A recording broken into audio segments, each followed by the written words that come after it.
Hello friends, मेरा YouTube channel RS help में आपका स्वागत है। तो आज हम लोग देवी माई का एक और गीत, बहुत ही फेमस नया सॉन्ग है और एक फ्रेंड्स का कमेंट था जो इस गाना का नोट्स जो है वो बताया जाए।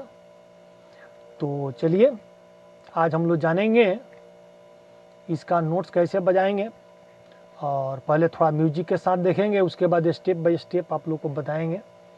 और दूसरी नंबर कि आप लोग अपना फ़ोन नंबर दें, मैं स्वयं आप लोग से कांटेक्ट कर लूँगा और उसको व्हाट्सएप में डाल देंगे हम आपका फ़ोन नंबर, ताकि जो है कोई भी मेरा वीडियो जो है तुरंत आपको सबसे पहले मिल जाएगा। ऐसे लाइक सब्सक्राइब करने से भी मिल जाता है, लेकिन कभी कभी भी नहीं भी जा पाता है, तो इसलिए आप लोग अपना मोबाइल नंबर ज़रूर दें कमेंट्स में। तो चलिए शुरू करते हैं। गाना को जो है यहाँ से स्टार्ट करने का है, सही है।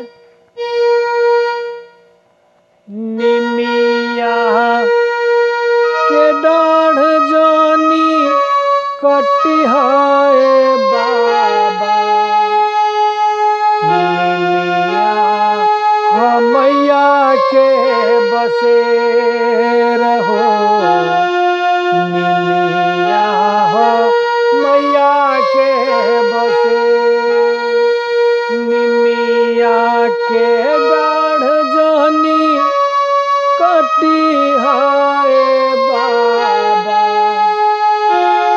निमिया मैया के बसे रहो, निमिया मैया के बसे। थोड़ा म्यूजिक डाल देते हैं।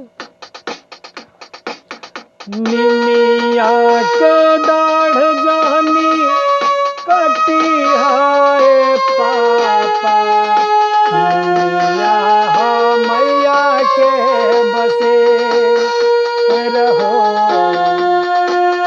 निमिया मैया के बसे। निमिया के काटला से मिली ना रुपैया, निमिया के काटला से मिली ना रुपैया, फिर कहाँ झुलुआ लगई है देवी मैया, फिर कहाँ झुलुआ लगई है देवी मैया, निमिया के काटला से मिली ना रुपैया, फिर कहाँ गई है देवी मैया। चढ़ाता कुंवर के चढ़ाते पापा, चैता कुंवर के चढ़ाते पापा, माई लेली ओही में बसे रहो, माई लेली ओही में बसे। चढ़ाता चैता कुंवर के चढ़ाते पापा, माई लेली ओही में बसे रहो, माई लेली ओही में बसे। बेली चमेली माई के तनी को न भावे, बेली चमेली माई तनी को न भावे, अड़हुल के डाढ़ जानी अड़हुलावा के माई के मन भावे, अड़हुल के फूला जानी कटिहाए पापा, अड़हुल के फूला जानी कटिहाए पापा, अड़हुल पर माई के बसे रहो, अड़हुल पे माई के बसे।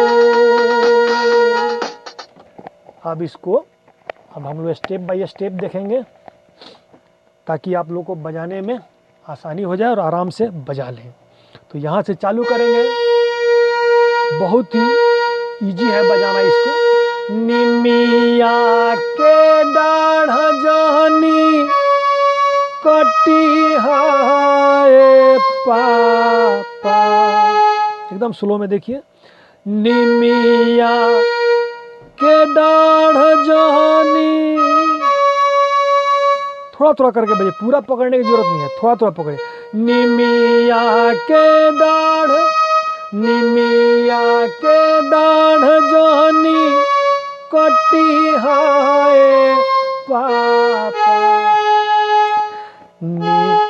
निमिया हो मैया के बसेर हो,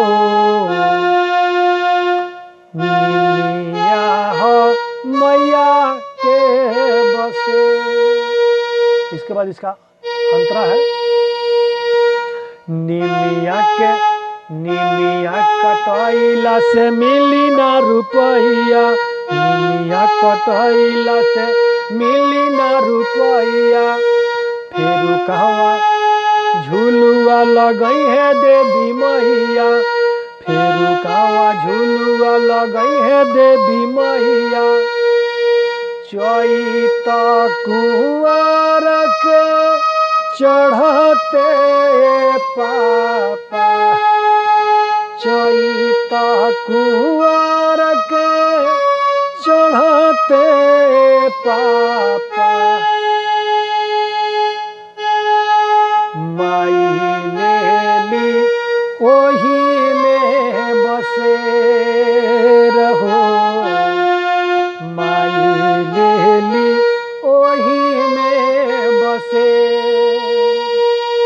उसके बाद बेली चमेली माई के तानी को न भावे, बेली चमेली माई के तानी को न भावे। फूल अड़हुलवा माई के मन भावे, अड़हुल के फूल जानी कटी हाय बाबा, अड़हुल के फूल जानी कटी हाय बाबा। अड़हुल पर माई के बसे रहो।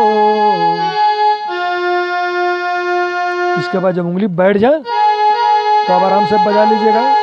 अड़हुल के फूल जानी कटी हाय बाबा, अड़हुल पर माई के बसे रहो, अड़हुल पर माई के बसे। निमिया के डाढ़ जानी कटी हाय बाबा, निमिया के डाढ़ जानी कटी हाय बाबा। निमिया पर माई के बसे रहो, निमिये हो मैया के बसे। इसके बाद म्यूजिक डाल लीजिएगा, आराम से बजाइएगा।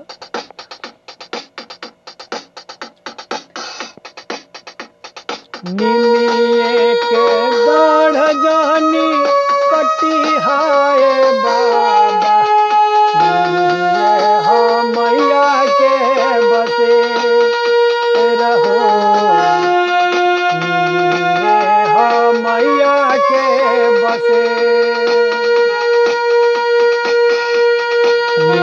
कटाइया में मिली ना रुपैया, नीम के कटाइया में मिली ना रुपैया। फेरू कैसे मैया लगई है निंगैया, फेरू कहवा झुलुआ लगई है मोरी मैया। चैता कुंवर के चढ़ते पापा, चैता कुंवर के चढ़ते पापा। माई लेहली ओही में बसे रहो, माई लेहली ओही में बसे। फ्रेंड्स, ये वीडियो आप लोगों को कैसा लगा? यदि अच्छा लगा तो लाइक कीजिए, सब्सक्राइब कीजिए। अगर मेरे चैनल पे नए हैं तो लाइक सब्सक्राइब करके बेल का घंटी दबाइए, और आप लोग अपना नोटिफिकेशन, अपना सुझाव ज़रूर कमेंट में दें। मुझे बहुत खुशी होती है आप लोग का कमेंट देखते हैं तो मन में और उत्साह बढ़ता है। और सबसे खुशी की बात यह है कि हमारे सिखाने से यदि आप लोग सीख रहे हैं, इससे बड़ी खुशी मुझको और कुछ नहीं है। तो चलिए फ्रेंड्स, मिलते हैं दूसरे वीडियो में। Thank for watching friends.